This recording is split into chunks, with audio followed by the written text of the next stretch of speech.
Hi guys! Today, bibigyan ko kayo ng guide or idea on how I make an anti-acne soap with sulfur, salicylic acid, and tea tree oil. Those are the three most powerful ingredients against acne.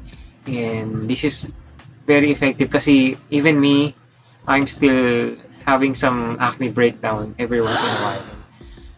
Whenever I go to the drugstore, chine-check ko kung magkano yung mga anti-acne soap. It's usually nasa 150 pesos and 150 grams. Alam ko hindi biro yung price ng anti-acne soap. And ang kagandahan sa soap na to is aside from mas makakatipid ka na, complete siya kasi other anti-acne soap merong sulfur at tea tree oil, walang salicylic acid. Yung iba naman may salicylic acid at tea tree oil, walang sulfur. I will explain din naman yung mga benefits ng mga ingredients na yon later. So for now, watch and learn and see how I make this type of product, anti-acne soap. So, we're going to start. First thing again is to protect yourself kasi mahapdi yung itong lye water solution. Kaya dapat naka eye goggles ka tsaka gloves. Kung walang eye goggles, kahit face shield, yung pang COVID-19 na ginagamit natin dati. So, itong lye water solution at itong oils, yung exact measurement niya makikita niya dun sa isang video na ginawa ko, which is basic soap making, para hindi ko na ulitin kung tagi ilang grams ba sila. So what we're going to do is just to mix them all up, and isasabihin ko rin sa inyo kung ano-ano yung mga ingredients na ilalagay natin. So first, set aside muna natin tong lye water solution, which is this lye water solution is made of high sodium hydroxide and just distilled water. Tapos this mix natin tong palm oil, coconut oil, and castor oil all together.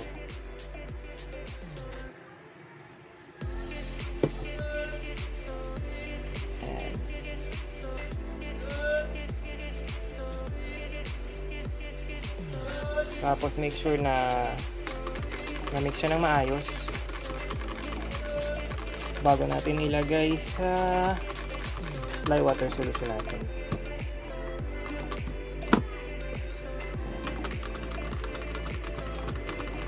So just mix the three oils,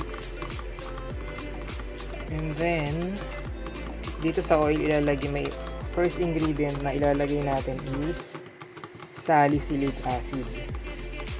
Para sa yung salicylic acid, it reduces swelling and redness.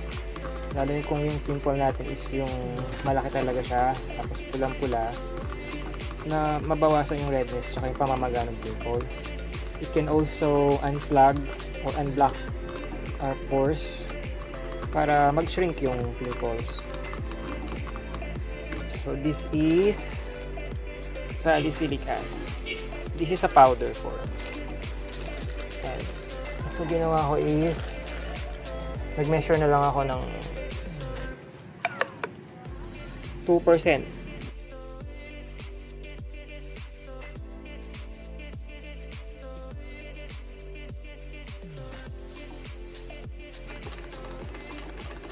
So yan, stir lang natin si salicylic acid hanggang sa mag-melt siya or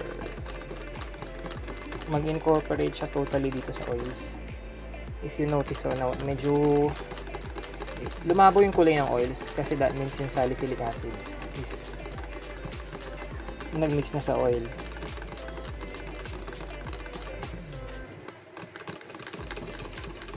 And then the next ingredient na ilalagay natin is, we call it, or it is tea tree oil extract. So, para saan ang tea tree oil extract?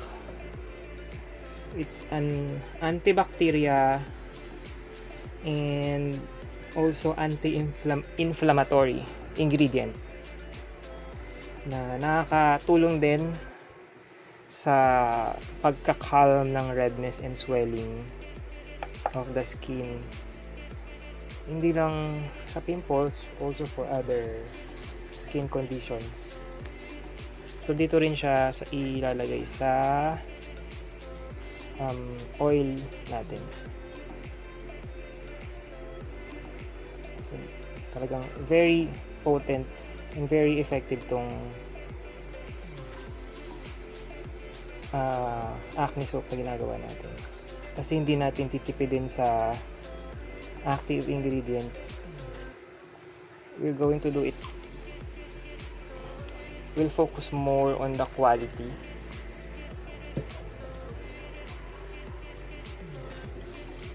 Ayan.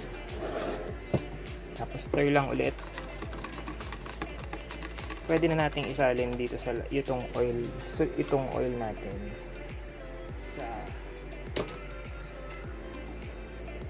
fly water solution.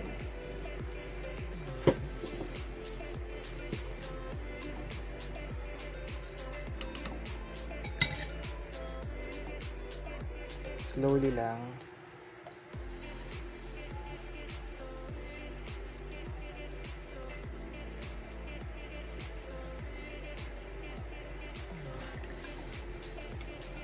Tapos much better sa mga acne soap since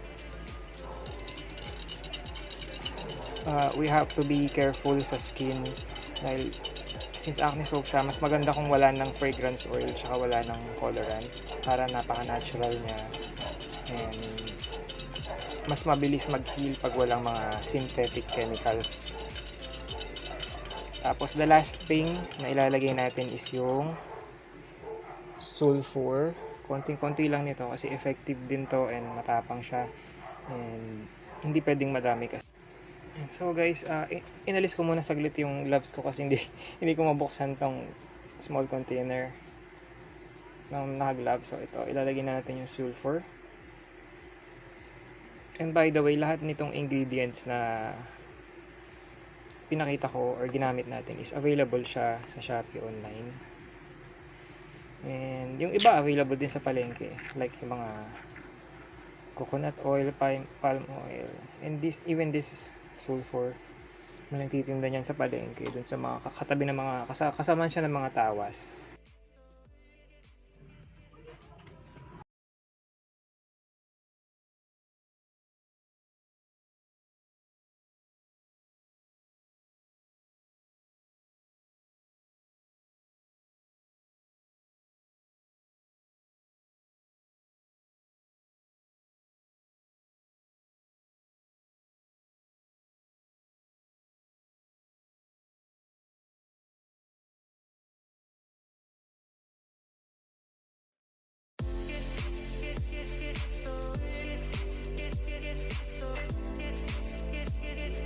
Salin muna natin dito sa mold.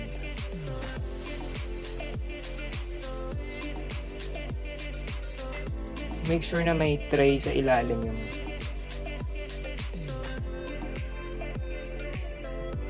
yung mold nyo para hindi siya malambot, para pag inalis nyo hindi tatapon. Medyo nagbubuo-buo agad siya. So pag ganyan kailangan bilisan yung pagsasali.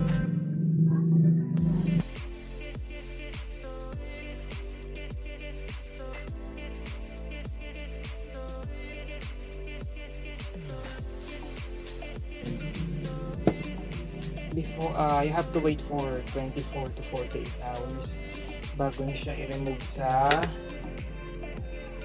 dito sa mold.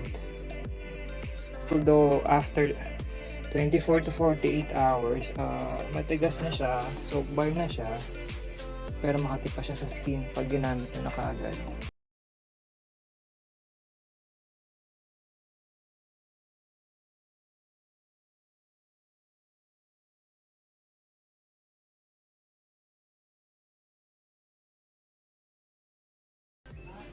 Okay, so after 24 hours, ganyan na yung itsura niya.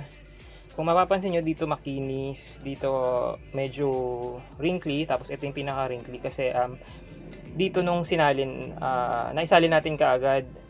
Tapos dito medyo nag-start nang mag-solidify yung soap, tapos ito may halos chunky na siya. So ang tip dyan para maging kasing smooth nito itong soap, dapat mabilis ka agad maisalin. Since yesterday kasi nag-explain ako kaya medyo hindi ako nakafocus, kinulang tayo ng time. Pero pag gumagawa naman kayo ng soap na hindi naman kayo nag-vlog, wala naman magiging problema. Pagka lagay nyo lahat ng mga active ingredients, i-mix nyo lang mabuti, tapos salin ka agad sa mold. Tapos ito, ayan, before natin i-unmold, i-stretch nyo lang muna yung mga sides para hindi siya naninikit. Kasi malambot pa tong soap na to eh.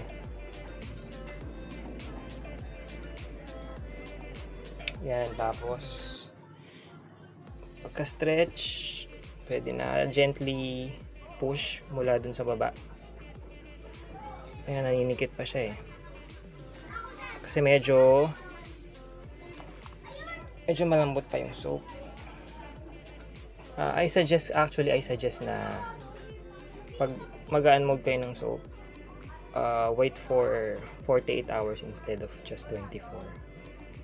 Excited lang ako masyado na may pakita sa inyo, kaya inalis ko na.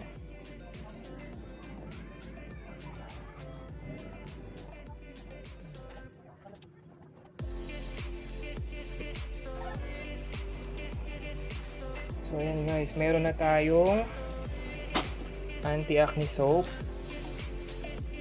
with salicylic acid, sulfur, and tea tree oil.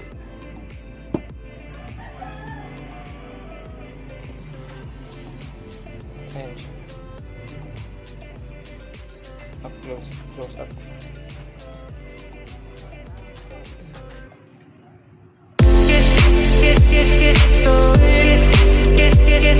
Get